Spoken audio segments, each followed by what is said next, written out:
To God, it was the same as if Isaac was offered. If he was offered, because he came close to.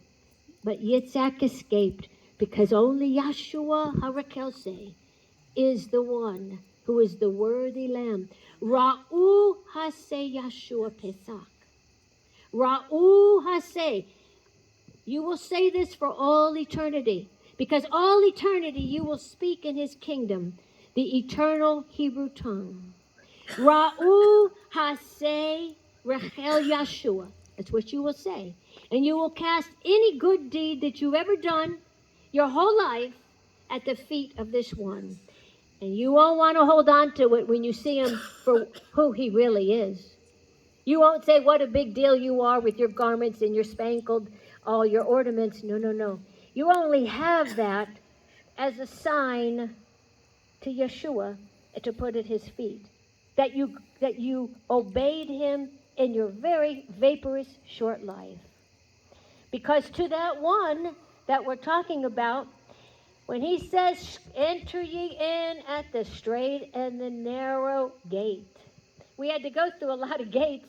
My brother Michael and I, my son Michael, we went all over the place before we actually we did a circuitous route because he's fun-loving. But the bottom line is, I knew having so much fun on that little Rosemobile when we finally got here, that God would be a well-driven nail on his feast, and that he would have a lot to say to this region, because this is his property, and this is where Makadesh Hashem is done. This is where the sanctification of the name is spoken. And because this is a property that's dedicated solely to him and for his purpose, he must be represented accurately according to the fullness of the Torah of righteousness.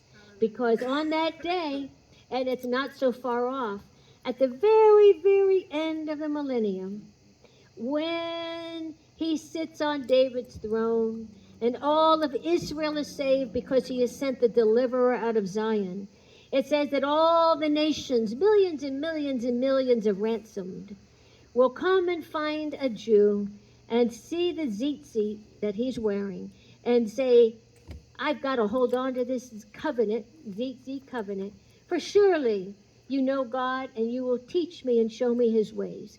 And when 1,000 years is up and Yeshua and the Father are fully satisfied that that has happened, and Israel finally becomes the chief of the nation, and Israel finally is obedient to Ha'achad's word that they are to be a light to all the cosmos and all the world, so that all the world not putrefy in lawlessness and anomia in Greek. When the day comes, it says Hasatan himself is going to come out surreptitiously, and he is going to deceive and lure and see if any, even after Yeshua is on the throne 1,000 years, and try to lure people and deceive them away. But after that 75 days, it's all over. Because God itself, I just read it, it says that all the heavens, all the universes, all the earth, he's going to take it like a little cloth, and he's going to fold it up, boop, put it away, and then he's going to establish the Shemini Hatzeret. He's going to establish the 8th day, wherein there dwelleth only the Torah of righteousness forever and ever. Because the fact remains, long before we were born, there was a deceiver, and he went around to the Malakim. He went around to them, saying, come with me. And he really amazingly took a third of the host with him.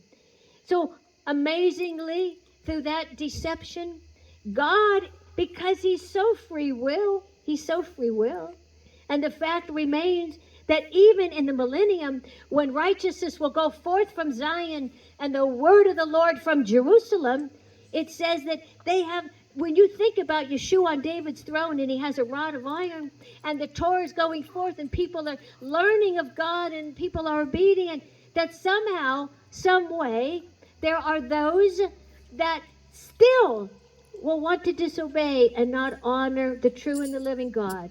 So he will have one last final shot, because the mystery of iniquity must be allowed to work until it's over. Amen? You understand?